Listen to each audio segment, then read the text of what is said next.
நிறையா பேர்த்துக்கு ஒன்றும் ஆகாது, ரொம்ப நல்லது தான். ஸ்டார்டிங்கில் எனக்குலாம் கொசுக்கடி மாதிரி இப்போ லைட்டாக செவந்திருக்கும், அப்புறம் அப்படியே சரியாக போயிடும். ஏன்னா உடம்பு பழகிருச்சு.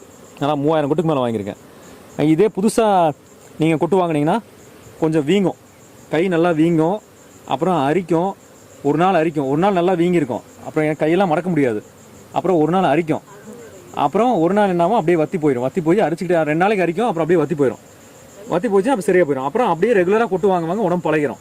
ஆனால் சில பேர்த்துக்கு 1000ல் எப்படியும் ஒருத்தருக்கு கண்டிப்பாக வந்து அலர்ஜி இருக்கும். அந்த அலர்ஜி இருக்கவங்க கொட்டு வாங்கினாங்கன்னா உயிருக்கே ஆபத்து வந்துடும். ஒரு சில பேர், எல்லாத்துக்கும் அப்படி இருக்காது. ஒரு சில பேர்த்துக்கு தேனியோட விஷமோ இல்லை எறும்போட விஷம் கூட, எறும்பு சுலக்க கடிக்குதுன்னு வச்சுங்க, அதோட விஷம் கூட உயிருக்கு ஆபத்த அளவுக்கு அவங்களுக்கு வந்துடும். அதனால் அந்த அலர்ஜிக் ரியாக்ஷனுக்கு உள்ளவங்க மட்டும் தேனிட்டு பக்கத்தில் இறங்காமல் இருந்தால் போதும். ஆனால் எப்படி தெரியும்? கொட்டு ஒரு தடவை வாங்கினா தான் தெரியும் நம்மளுக்கு அலர்ஜி இருக்காங்கிறது. எப்படி தெரியும்? கொட்டு வாங்கினா தான் தெரியும்.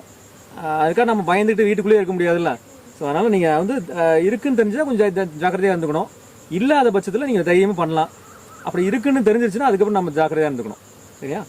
அதே மாதிரி நல்லது, இதோட விஷம் பார்த்தீங்கன்னா உடம்புக்கு அவ்வளோ நல்லது. என்னால் 2000 கொட்டுக்கு 3000 கொட்டு பக்கம் வாங்கியிருப்பேன். ஏன்னா 10 வருஷமாக பண்ணிகிட்டு இருக்கேன், நிறையா கொட்டு வாங்குவேன். அது கொட்டு வாங்கினால உடம்பு பழகிருச்சு. அதே நேரத்தில் உடம்புக்கு ரொம்ப நல்லது. இந்த விஷத்தில் பார்த்தீங்கன்னா மெலிட்டின் அப்படின்னு ஒரு சப்ஸ்டன்ஸ் இருக்குது. அந்த சப்ஸ்டன்ஸ் உலகம் பூரா நிறைய ஆராய்ச்சி பண்ணிட்டு இருக்காங்க. அந்த மெலிட்டின் சப்ஸ்டன்ஸ் வந்து நம்ம உடம்புல இருக்க கேன்சர் செல்லை அழிச்சிடும், புற்றுநோய் செல்லை அழிச்சிருது. அதனால் அந்தளவுக்கு மருத்துவ குணம் வாய்ந்தது தான். அதனால் தைரியமாக நீங்கள் வந்து கொட்டு வாங்கலாம். அலர்ஜிக் ரியாக்ஷன் உள்ளவங்க மட்டும், அலர்ஜிக் ரியாக்ஷன்னா உடம்புக்கு மூச்சு திணறல் வரும், உடம்புல வந்து அரிப்பு நிறையா வரும். அந்த மாதிரி இருங்க. இந்த இடத்துல அரிச்சதுன்னா ஒன்றும் பிரச்சனை இல்லை, இங்கே கொட்டி இங்கேயே அரிச்சதுன்னா பிரச்சனை இல்லை. உடம்பு ஃபுல்லாக அரிக்குதுன்னு வச்சுங்க, அது கொஞ்சம் நம்ம ஜாக்கிரதையாக இருக்கிறது நல்லது. இதோட வாசனை அதே மாதிரி, இந்த மோந்து பார்த்தீங்கன்னா ஒரு வாசனை அடிக்கும். வாசனை அடிக்குதா? அந்த வாசனை தான் தேனி. இது வந்து ஐசோபென்டைல் அசிட்டேட்னு இது பேர், இந்த விஷத்தோட பேர். இந்த விஷம் வந்து தேனீக்களை கொட்டுறதுக்கு ஈர்க்கிறது இந்த வாசனை தான்.